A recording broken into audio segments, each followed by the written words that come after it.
Perspectiva se emite en vivo. De lunes a viernes de 7 a 12 horas en Radio Mundo 1170 AM de Montevideo y sus plataformas digitales. ¿Cuánta atención le prestan al medio ambiente? ¿Ustedes intentan contribuir en la vida diaria, por ejemplo, separando residuos para reciclar? Se lo pregunto porque este sábado es el Día Mundial del Medio Ambiente, una jornada destinada a tomar conciencia sobre una agenda cada vez más crucial en el mundo y acá en Uruguay. En nuestro país, desde agosto de 2020, existe un ministerio dedicado exclusivamente a estos asuntos. Sin haber cumplido un año todavía, esa cartera ya está desplegando políticas ambiciosas, una de ellas sobre la gestión de los residuos. Vamos a profundizar en esa y otras líneas de trabajo del Ministerio de Ambiente. Para eso estamos con el subsecretario Gerardo Amarilla, exdiputado del Partido Nacional, abogado con un máster en Derecho Ambiental en la Universidad Internacional de Andalucía. Doctor Amarilla, buen día, gracias por acompañarnos. Buenos días, Emiliano, buenos días a la audiencia, un gusto, como siempre, estar en estos micrófonos. En el mes de agosto se va a cumplir un año de la creación del Ministerio, ¿no? Entonces, me queda por saber, ¿terminó de armarse ya la estructura burocrática o hay nombramientos, hay definiciones pendientes? Está bastante armado. Obviamente que esto es muy dinámico y como tú lo decías un poco en la presentación, ante los objetivos ambiciosos que tenemos en la cartera, todavía hay algunas cuestiones que definir, sobre todo algunas fortalezas técnicas que hay que digamos, consolidar en la estructura. ¿Qué quiere decir eso? He escuchado que ustedes han perdido técnicos captados por el sector privado, que hay un déficit ahí. Sí, tenemos una pelea, una sana pelea por las capacidades y por las calificaciones de algunos técnicos que evidentemente los privados los tientan con mayores ingresos. Ahí estamos también intentando buscar dentro de la estructura del Estado y hemos logrado ya un número interesante de técnicos o gente formada que revestía en otros organismos y que bueno ha ido pasando a fortalecer la estructura de este ministerio. Estamos en consolidación, ya hemos avanzado bastante y estamos consolidando, digamos, una buena estructura para poder trabajar en lo que intentamos que no sea tampoco un superministerio muy grande, muy gordo, sino que básicamente que sea un ministerio con muchas capacidades, pero compacto, ágil, y que sobre todo tenga la capacidad de articular con los demás organismos públicos. El Ministerio de Ambiente tiene que definir políticas que tienen que ser aplicadas por todo el Estado uruguayo y por toda la sociedad uruguaya, y ahí tendremos que articular mucho con los demás ministerios. Uno piensa enseguida Ministerio de Industria, Ministerio de Ganadería, que son los que tienen vínculos naturales por su ámbito de competencia, pero con todos los ministerios tenemos vínculos en temas ambientales, además de, por supuesto, que con las empresas públicas, las intendencias, los gobiernos departamentales, los municipios y, por supuesto, que con el sector privado, ¿no? Este sábado es el Día Mundial del Ambiente o Medio Ambiente, el primero que cae desde que existe esta cartera. Entonces, ¿qué tiene de especial para ustedes, para las autoridades? Bueno, en realidad habíamos imaginado muchas actividades y de alguna manera buscar la forma de hacer en este 5 de junio y en este mes de junio diferentes acciones desde el Ministerio. Vamos a limitarnos por la situación de movilidad y por las situaciones vinculadas a las medidas sanitarias del país. Hoy se va a entregar el Premio Nacional de Ambiente, en una ceremonia que va a participar el Presidente de la República, por supuesto que el Ministro de Ambiente, otros ministros de Estado, la Vicepresidenta de la República, va a ser en el Palacio Legislativo, y allí se va a entregar el Premio Nacional de Ambiente a más de 80, 90 propuestas que se presentaron en el Ministerio en 4 categorías, que son empresas, municipios, centros de estudio y organizaciones de sociedad civil. O sea que vamos de alguna manera a reconocer y a premiar a los que vienen trabajando en el tema ambiental y vienen haciendo propuestas para generar ese cambio de conciencia que como país precisamos, ¿no? ¿Qué peso tiene la agenda medioambiental en las decisiones del gobierno? ¿Qué está pasando en ese vínculo? Cada vez más. Yo tengo Emiliano, digamos, el privilegio de asistir a cómo ha sido la evolución del tema ambiental en el país. Mira, yo estudié, como tú decías, ese máster en Derecho Ambiental en el año 2000 en España, y cuando ahí nos vinculábamos con profesionales de toda América Latina y europeos en este tema, sentía, bueno, por un lado sentía un alivio porque no había tantos conflictos, en aquella época, tantos conflictos ambientales en nuestro país como en otros países del mundo, incluso de América Latina. No había tantos conflictos que después vinieron, lamentablemente después vinieron. No había tantas noticias en la prensa, en la agenda cotidiana sobre temas ambientales como después sucedieron en Uruguay, por diferentes razones. Pero además, en las políticas públicas, el tema ambiental era no digo de segundo orden, era de tercero o de cuarto orden, debido también a las urgencias o la importancia de otros temas, ¿no? Y en el año 70, en el año 80 y pico, ya en la Unión Europea, en la entonces Comunidad Económica Europea, se hablaba de que el resto de las políticas de la Unión Europea, incluyendo la política económica, estaba supeditada a decisiones ambientales. Y eso me parecía una cuestión que estaba para Uruguay muy lejana. Lo que te digo es que hoy, en las cumbres donde participa el Ministerio de Economía de Uruguay, una de las primeras preguntas que le hacen es cómo es el vínculo entre las políticas económicas y los temas ambientales, y nuestra ministra de Economía tiene que tener, obviamente, y tiene una carpeta con los temas ambientales, cómo influyen en las políticas económicas. Ya tiene otra relevancia el tema ambiental en todas las decisiones públicas del Estado uruguayo. Hay un frente particular en esta materia que es el de la producción agropecuaria, ¿no? Sí. La producción agropecuaria y la producción industrial también. Pero en el primero de ellos, en el primer sector, se está trabajando duro para que sea lo más sustentable posible y para demostrar además que se destaca en comparación con otras de otros países, ¿no?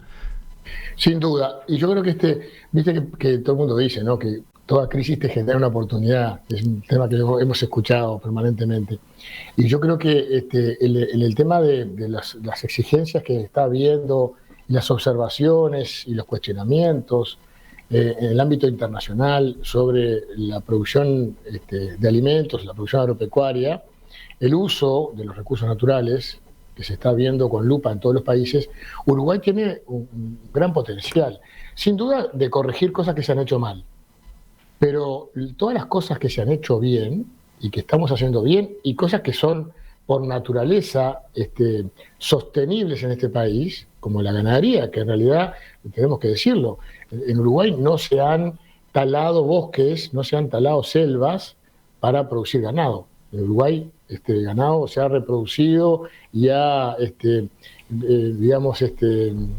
generado en este país, ha habitado este país desde hace más de 400 años, casi que hay una situación natural, porque las pasturas nuestras estaban muy aptas para ello, y ha sido claramente una producción sostenible en el tiempo, sustentable. Entonces, como eso ha sido así, lo que Uruguay tiene que hacer es certificar eso, mejorar las prácticas, introducir tal vez o recuperar del pasado algunas prácticas interesantes, como el tema de las pasturas naturales, de darle a todo el sistema de manejo de pastizales y de pasturas nativas una relevancia importante, con un manejo adecuado para que la biodiversidad también sea tenida en cuenta, incluso mejore ahí en algunos casos lo que es la performance de la producción ganadera. Tenemos que hacerlo, pero sobre todo tenemos que certificarlo a nivel internacional. Sí, a ese tema hemos dedicado hace pocos días la Mesa Verde, la edición de la Mesa Verde del mes de mayo. Los oyentes seguramente la escucharon, y si no pueden buscar el archivo correspondiente. Allí hemos conocido qué es lo que se ha puesto en marcha en cuanto a certificación, cómo son los pasos previstos, cuáles son los desafíos en esa materia. Le propongo... Estamos trabajando en otra muy interesante, ¿sí? Perdón que a lo mejor lo trataron, pero capaz que es el tema de la certificación del arroz uruguayo, que estamos trabajando con un grupo de una idea que ya viene de hace algunos años. El arroz uruguayo se produce en un porcentaje importante en zonas de humedales que están protegidos por la Convención Internacional de Ramsar, que protege justamente los humedales, que son importantes para el hábitat de las aves migratorias. y allí hay una buena sinergia entre la producción y la protección de la biodiversidad.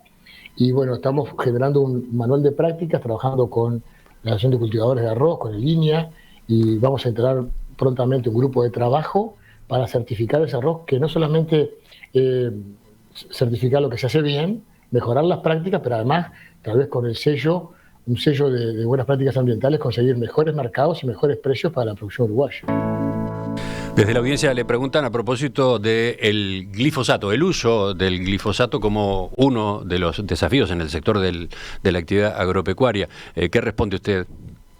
Sí, allí tenemos hemos generado un ámbito de trabajo conjunto con el Ministerio de Ganadería a los efectos de mejorar también el tema de la aplicación de todos los productos que se usan en el agro, los productos químicos que se usan en la actividad agropecuaria, a los efectos de generar protocolos y, bueno, estudiar el impacto negativo de algunas sustancias que claramente han generado presión en los últimos tiempos y que han generado impactos, y que tenemos que ver cómo intentamos mejorar la autorización del uso de sustancias, pero también mejorar el tema de la aplicación, ¿no? Que también no es menor. El tema de la sustancia en sí a veces no es la mala, sino que lo malo es a veces cómo se usa, qué controles hay para su uso. Hay que trabajar mucho también en educación, en la educación ambiental. Cuando uno habla de educación ambiental, se imagina dando clases de reciclaje a los niños en las escuelas. No solamente es eso, hay que también educar a los ciudadanos, a los productores, a los consumidores, o sea que tiene que ser a todo nivel, y está ahí también un trabajo importante, que los productores, si tienen buena información y buena educación, también usan mejor los recursos o este tipo de productos, o los usan adecuadamente, de forma responsable, y hasta pueden ahorrar costos, ¿no?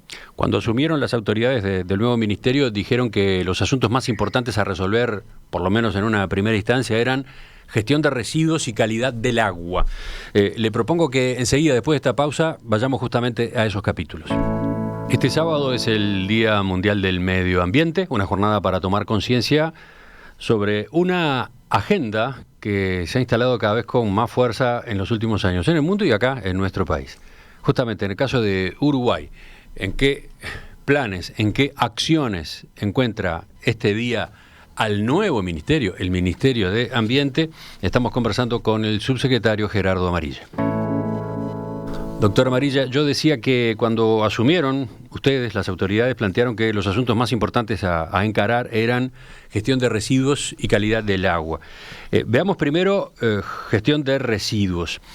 Lo más reciente tiene que ver con los plásticos de un solo uso, ¿no? El 28 de abril el Ministerio de Ambiente promulgó 2 resoluciones, las 271 y la 272. ¿Por qué? ¿Cómo resume usted la situación de este problema? Bueno, claramente que el tema del plástico es un tema que está presente, digamos, en la memoria colectiva como uno de los temas más importantes vinculados a los residuos o a la contaminación y a las capacidades que a partir del plástico se dan. Yo creo que a veces no nos damos cuenta que el tema residuos ya no es más un desperdicio, como se hablaba antes, la basura, sino que los residuos son recursos.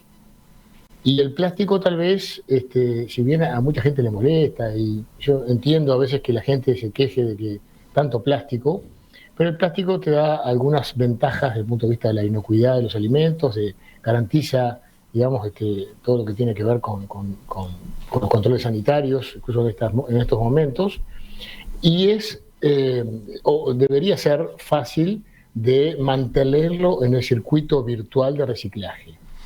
Cuestión que lamentablemente, a pesar de que se han generado campañas, a pesar de que se han hecho anuncios durante décadas y durante diferentes gobiernos de todos los partidos, poco hemos avanzado.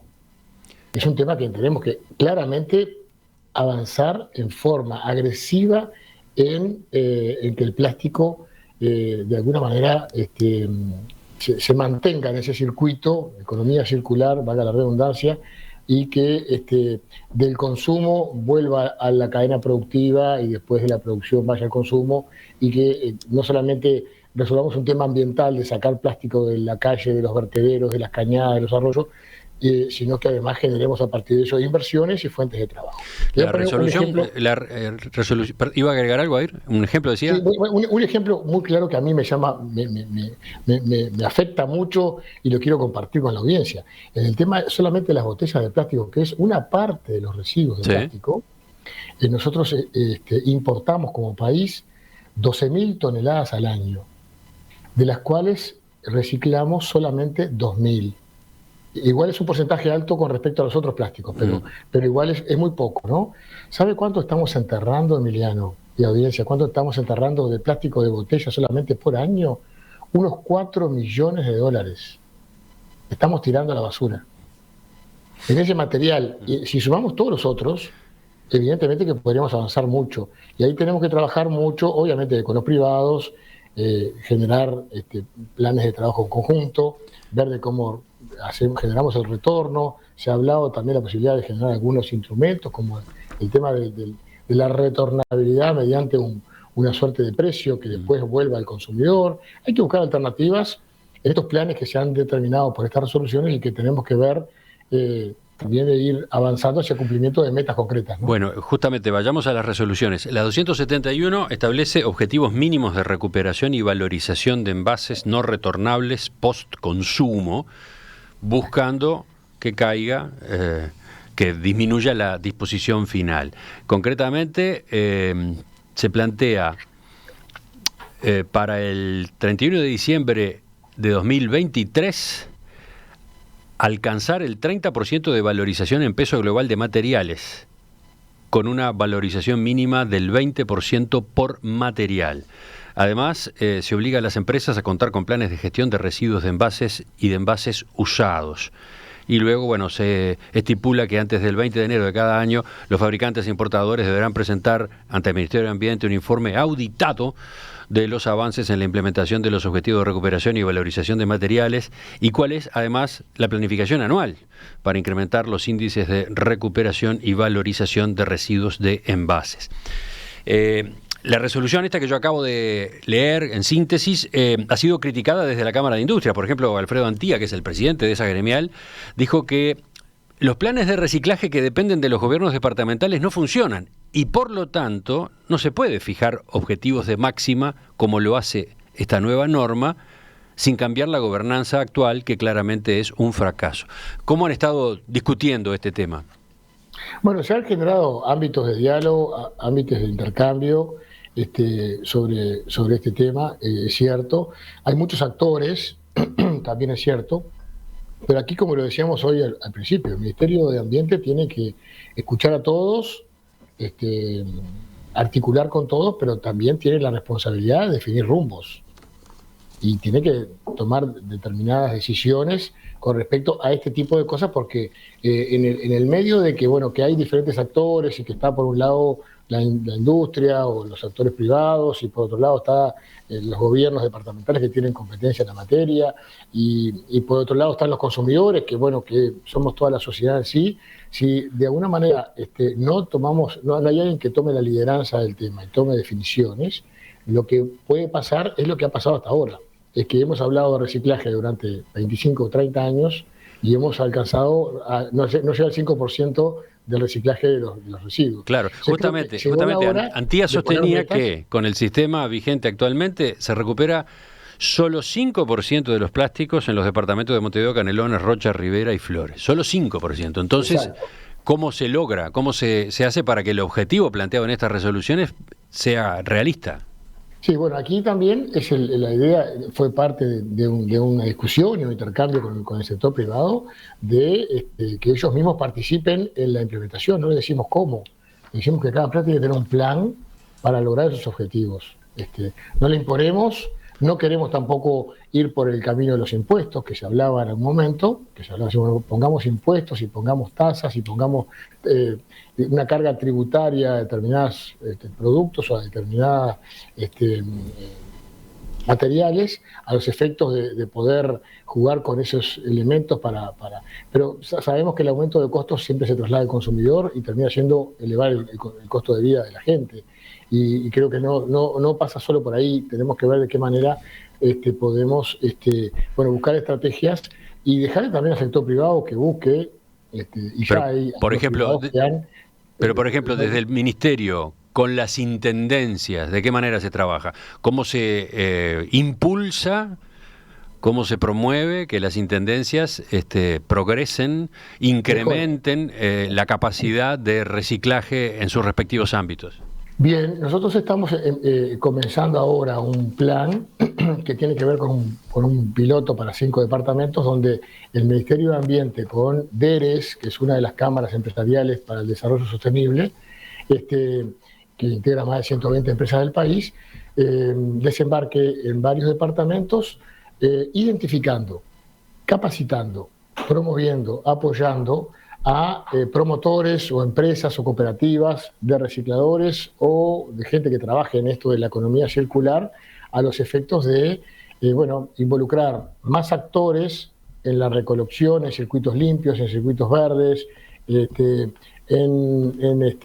todo lo que tiene que ver con la gestión de estos residuos, que les saquen a los gobiernos departamentales temas como el plástico, el metal, el papel, el cartón, y que a su vez generen líneas de trabajo, líneas de producción, de comercio, que en definitiva, no solamente resuelvan el tema ambiental, sino que también vayan por el tema de la inclusión social de gente que consigue trabajo a partir de esto, empleos verdes, ¿no?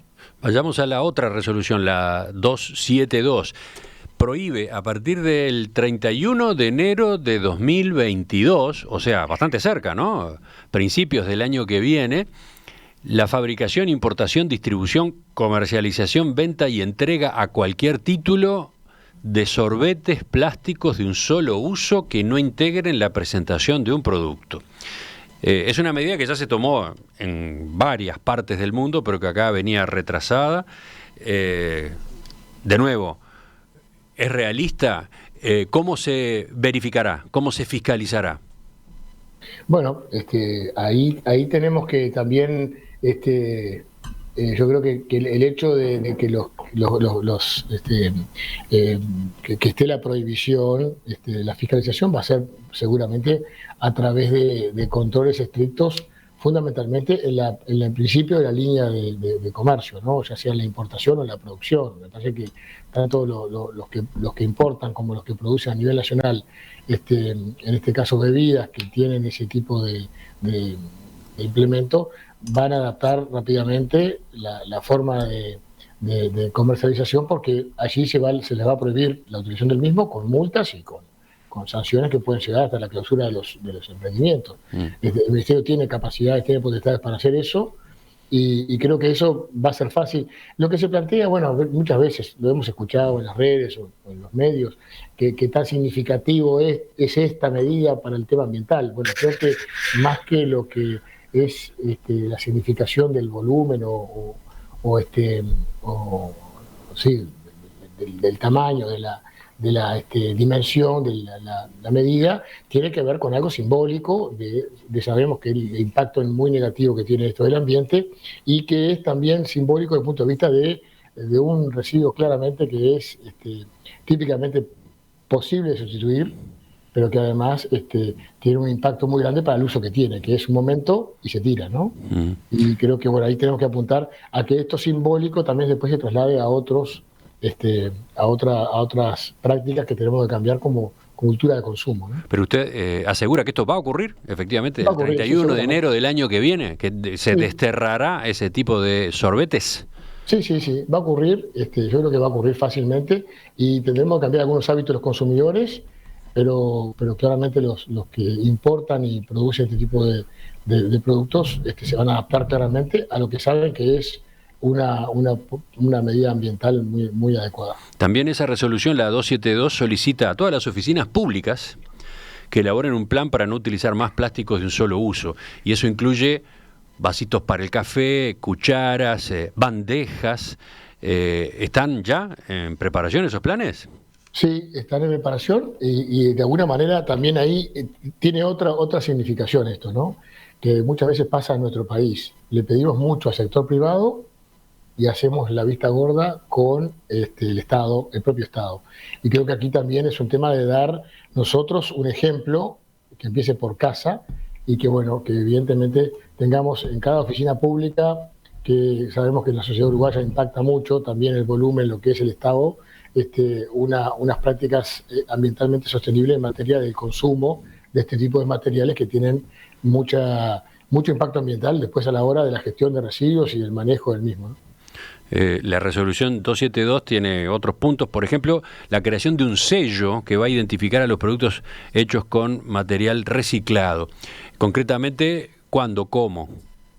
Eso se está instrumentando a partir de nuestra Dirección de Calidad y Control Ambiental. Es un tema que ya lo habíamos planteado incluso a nivel de los programas de gobierno, de ir por el lado de los incentivos y por el lado de los premios. Hoy hablábamos justamente de la entrega hoy del Premio Nacional del Ambiente.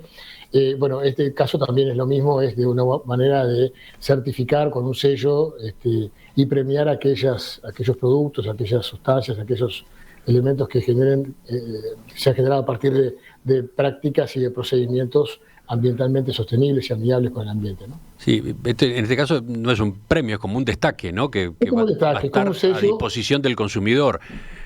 ¿No? De alguna además estamos acostumbrados a eso, porque a veces cuando uno ve la eficiencia energética, por ejemplo, de los productos, de las lámparas o de los equipamientos eléctricos, cuando uno ve, me acuerdo en algún momento cuando usábamos los aerosoles y estaba todo el tema en boga el tema de la capa de ozono y los gases que afectaban la misma, y los consumidores más conscientes, con mejor información, nos fijábamos atrás del envase a ver si tenía un sello que ese producto no afectaba la capa de ozono. Esto es lo mismo, de alguna manera es darle cierto sello que le dé en la góndola información al consumidor para que pueda elegir entre lo que es más amigable con el ambiente y termina siendo un premio para el productor también y para el comerciante, ¿no? Desde la audiencia veo que en varios de los mensajes le piden a usted que baje a tierra disposiciones o políticas como las que está comentando.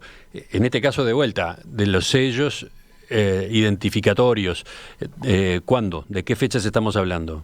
Estamos hablando de este año, esperemos largarlo ya en este año ese sello. Esta resolución es muy reciente, tiene semanas, días, pero este año ya vamos a alargar ese sello que se está implementando para evidentemente poder instrumentarse a la mayor brevedad posible. No podíamos largar la resolución sin... tenemos que tener un marco jurídico para después trabajar sobre cómo se va a implementar, ¿no? Si nos quedamos en el capítulo residuos, hay al menos otras 4 líneas que trabaja el Ministerio. ¿Podemos anticipar de qué forma? Por ejemplo, gestión de residuos de la construcción, plan de reciclaje de cubiertas, residuos eléctricos y electrónicos, baterías, todo un tema, ¿no? A ver. Bueno, empiezo por el final. En el tema de baterías hemos tenido algunas dificultades, hay un plan de trabajo, en un momento se trabajó muy bien, luego se bajó un poco la guardia y hemos perdido un porcentaje importante de las baterías que se reciclaban al principio. Eso es producto también de que algunos mercados regionales están, digamos, muy interesados en recuperar ese material y tienen metas, entonces terminan hasta pagando un valor importante que lleva a que tengamos hasta fugas de residuos hacia otros países. Y ahí estamos trabajando en algunos controles, en mejorar la reglamentación y buscar también algún procedimiento de incentivos para que realmente podamos mejorar el porcentaje de recuperación de baterías, que en un momento llegó a ser, creo que el 80% en el país, y hoy estamos en un poco más de 50%. Tenemos que mejorar ese porcentaje y estamos trabajando, hemos tenido estos días reuniones con los actores privados para trabajar en conjunto sobre eso.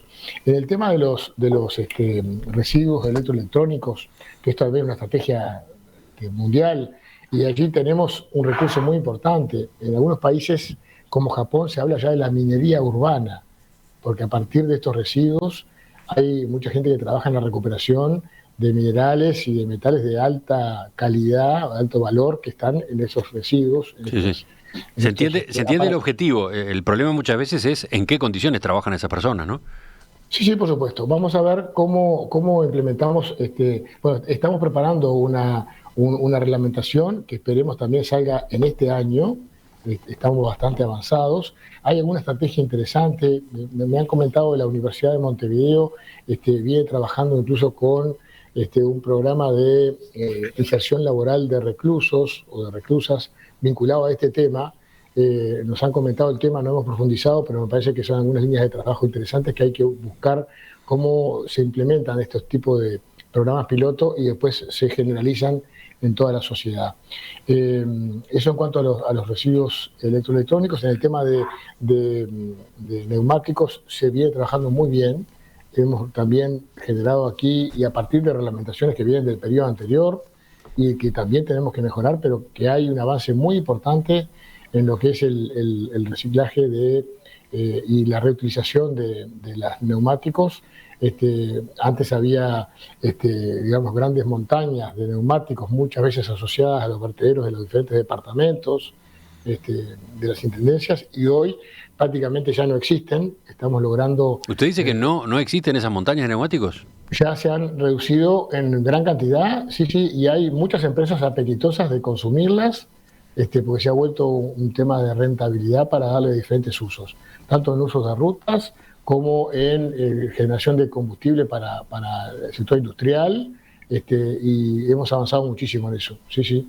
Les puedo decir que, sobre todo en el litoral, hay un manejo y una gestión muy importante de los grandes neumáticos, de maquinarias agrícolas sobre todo, en la que se trabaja en conjunto con las intendencias y con actores privados, que a mí también me ha asombrado de cómo hay mucha gente trabajando y generando negocios sostenibles con muchos empleos a partir de este tipo de residuos, ¿sí? Enseguida retomamos la entrevista con el doctor Gerardo Amarilla, subsecretario de Ambiente. Vamos a ver algunas de las líneas de trabajo en cuanto a la calidad del agua y también, de paso, revisar los mensajes de los oyentes. Le cuento al entrevistado, le cuento a los oyentes, que la audiencia está participando de manera intensa con el tema, de diversas maneras, ¿no? Con preguntas, con observaciones, con testimonios. Por ejemplo, tengo acá el mensaje de Edison que dice: me dedico a la venta de caño para riego, el cual es 100% fabricado con polietileno recuperado.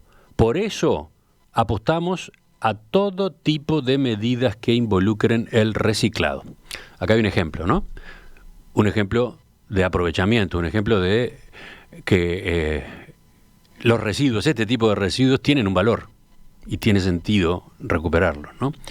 Después, composteras accesibles para edificios y casas particulares y más recipientes para diferenciar el tipo de basura, es lo que reclama Francisca con su mensaje. Bueno, la Intendencia de Montevideo está avanzando algo en esa dirección, justamente con los planes que anunció esta semana, ¿no? Después, observaciones a propósito de avances y pendientes.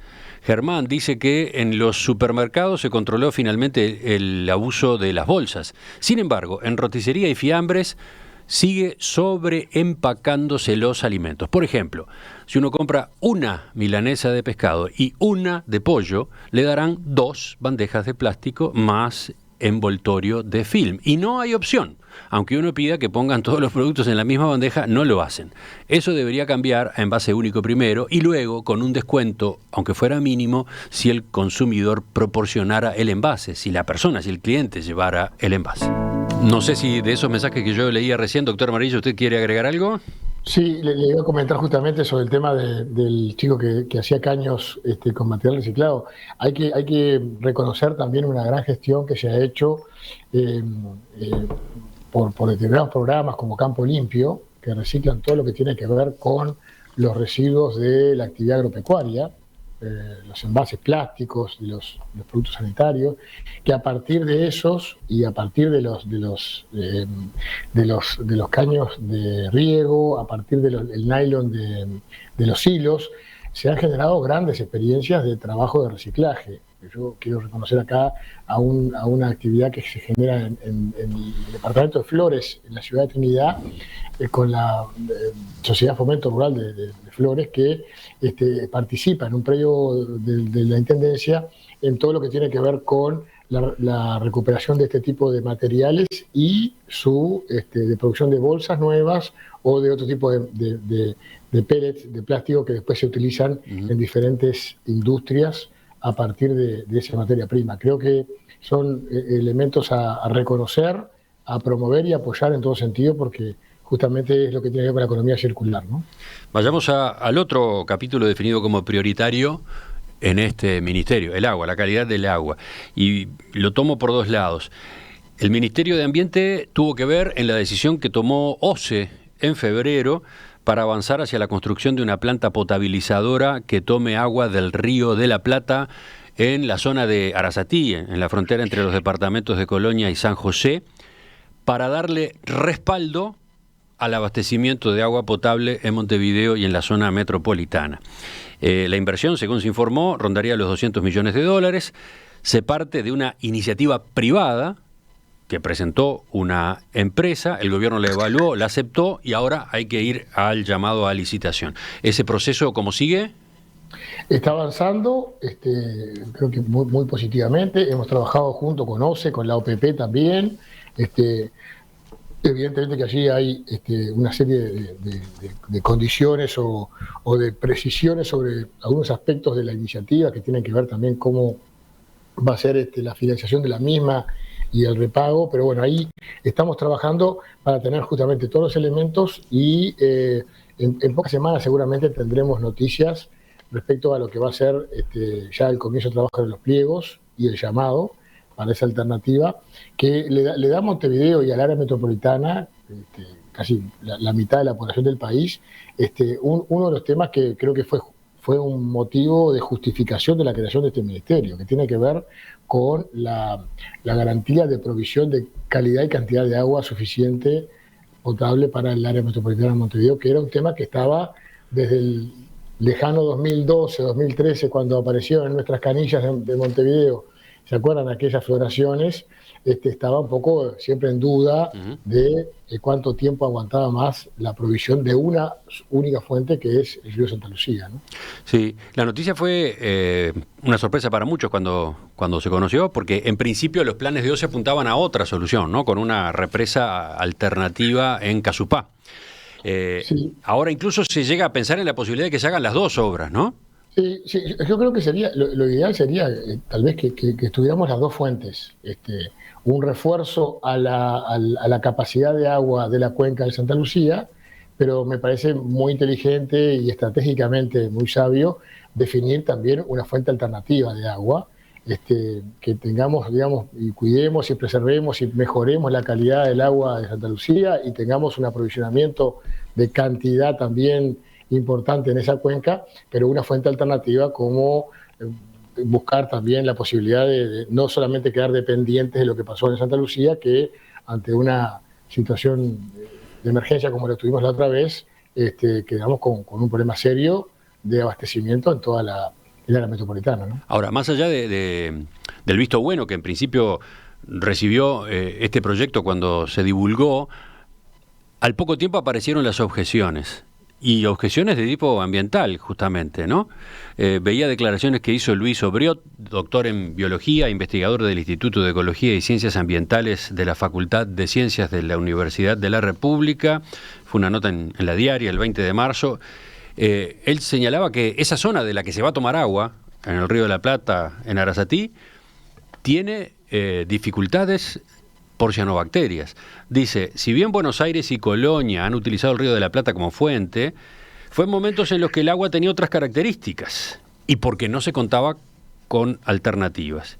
En este caso es una zona con una alta ocurrencia de floraciones de cianobacterias tóxicas que van desde la costa de Colonia hasta la costa de San José, por donde circula lo que se llama el Corredor Uruguay, que es agua que circula muy fluida y contiene floraciones generadas en el propio Río de la Plata, que se acumulan en nuestra costa por los vientos y las corrientes y por el gran arrastre de los ríos Uruguay y Negro, que descargan sobre esa zona también grandes biomasas de cianobacterias.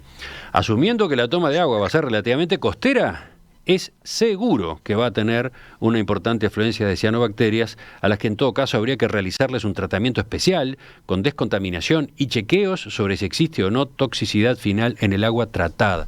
¿Cómo se ha estado considerando este tipo de objeciones? ¿Se está estudiando este aspecto?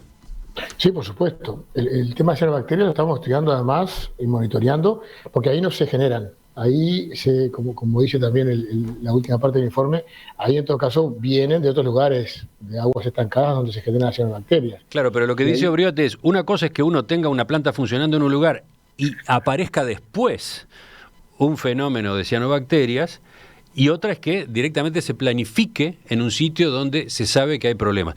¿Cómo están manejando ha habido problemas, pero esta crítica? este año este año pasado, digamos, en la época estival, fueron pocos días los que realmente hubo ocurrencia de estos fenómenos en esa costa.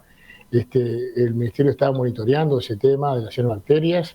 Es un tema que claramente ha aparecido en el último tiempo y estamos trabajando con un grupo de trabajo del Ministerio de Ambiente, la Universidad de la República y OCE, a los efectos de evaluar diferentes tecnologías para trabajar sobre las floraciones en sí y sobre la descontaminación del agua, la eliminación de las cianobacterias en las fuentes donde se generan, pero además estamos trabajando también, y sobre todo aquí, tanto en el Río Negro como en el Río Uruguay, en la fuente, en el origen mismo. Y ahí tenemos que ver cómo trabajamos no solamente en evitar que los nutrientes, que son uno de los alimentos más importantes para la generación de este fenómeno, se reduzcan, o se reduzca que lleguen a los cursos de agua, y también fortalecer lo que es la flora de los diferentes márgenes de cursos, que es un filtro natural que tiene la naturaleza y que realmente tenemos que utilizar para evitar ese vertido de nutrientes a los arroyos, ¿no? Pero entonces, en cuanto a este proyecto en particular y ese estudio, ¿en qué se está? Sí, estamos trabajando, independientemente del proyecto, ya estamos trabajando en el tema de cianobacterias. Sí, claro. De ver como fenómeno de reducción, ¿no? Y obviamente que con este proceso ahora que se ha instalado, se han activado algunos estudios específicos en la zona para tratar no solamente de evitar que las cianobacterias lleguen ahí, que es lo fundamental, ¿no? Sino que además, obviamente que todo el proceso de purificación del agua que se deberá hacer en el caso de que se instale, y tenemos que tener evidentemente los implementos por si llegan a ocurrir estos fenómenos en algún momento. Pero entonces ya hay una conclusión en cuanto a que no está invalidado el lugar. No está invalidado, no, para nada. Si no está invalidado porque los fenómenos allí han llegado, como yo le decía, en este verano, fueron escasos los días en que ha llegado este fenómeno a ese tipo de costas, ¿no? Y para terminar, aunque por supuesto que esto daría para toda una entrevista, el Ministerio también va a presentar este año un plan de recuperación de la cuenca del río Santa Lucía desde el punto de vista productivo, un plan que va más allá de lo que se ha hecho hasta ahora y que incluye a las carteras de Ambiente y Ganadería, la Oficina de Planeamiento y Presupuesto, las intendencias, los municipios. ¿Qué implica? ¿Cuánto es lo que se ha recorrido en este otro terreno? Y aquí estamos trabajando fuertemente en buscar la reducción también porque justamente buscar una fuente alternativa no quiere decir que dependamos solamente de la fuente alternativa, ¿no? Tenemos que también, vamos a tener casi que en un 70% de la provisión desde Santa Lucía, y tenemos que mejorar también en la calidad de aguas de esa cuenca y trabajar sobre los entornos. Ahí hay un plan bastante ambicioso en el que el ministro Peña ha trabajado mucho, y hay que reconocer también su proximidad a la zona y a la temática en el tema de tambos, y ver de qué manera podemos casi que totalizar en un breve periodo todo lo que es la transformación del tratamiento de efluentes de los tambos en la cuenca de Santa Lucía. Estamos trabajando también en algún programa importante con OCE e incluso con alguna otra idea que se ha instalado no solamente para este lugar, pero que va a servir mucho en el mejorar la red y de saneamiento y el tratamiento de efluentes urbanos en todo el país, pero particularmente en esta cuenca, a los efectos también de evitar que ese impacto que tiene la vida urbana, la habitación en sí, en las cuencas, se pueda reducir o eliminar en lo posible. Y ahí también el tema industrial, si bien el tema industrial es el más focalizado y el que más se estudia y el que más se controla por parte del Ministerio de Ambiente, pero también mejorar algunos emprendimientos que todavía tienen algunas deficiencias, y tenemos que mejorar el tratamiento de de las aguas de la actividad industrial. Pero creo que en un breve periodo, seguramente en este año, ya tengamos planes concretos y plazos definidos para avanzar sobre estos 3 temas. El tema urbano y básicamente la red de saneamiento, el tema productivo, también evitando algunas plantaciones y algunas actividades productivas en las zonas de inundación, que es un tema también que estamos trabajando con ganadería para avanzar en esa reglamentación, en el tema de efluentes de tambos y en mejorar la performance industrial. Doctor Gerardo Amarilla, subsecretario de Ambiente, el número 2 de esta cartera creada en agosto del año pasado. Le agradezco su participación esta mañana en esta entrevista que casi que lo que buscó fue puntear asuntos, ¿no? Poner arriba de la mesa una parte de la hoja de ruta del Ministerio. Muchas cosas. No, claro, por supuesto. Y en estos temas que tocamos habría mucho más para profundizar, ¿no? Seguramente los oyentes se quedaron con más preguntas y con dudas. Lo que buscábamos acá era aproximarnos a la agenda vinculada con el Día Mundial del Medio Ambiente en algunos capítulos que el Ministerio tiene entre manos. A partir de acá, después, iremos poniendo otros enfoques más a fondo, ¿no? En algunos de esos ángulos. Emiliano, un gusto, como siempre, un placer. Hasta pronto, entonces. Ya volvemos para abrir la tertulia de este viernes.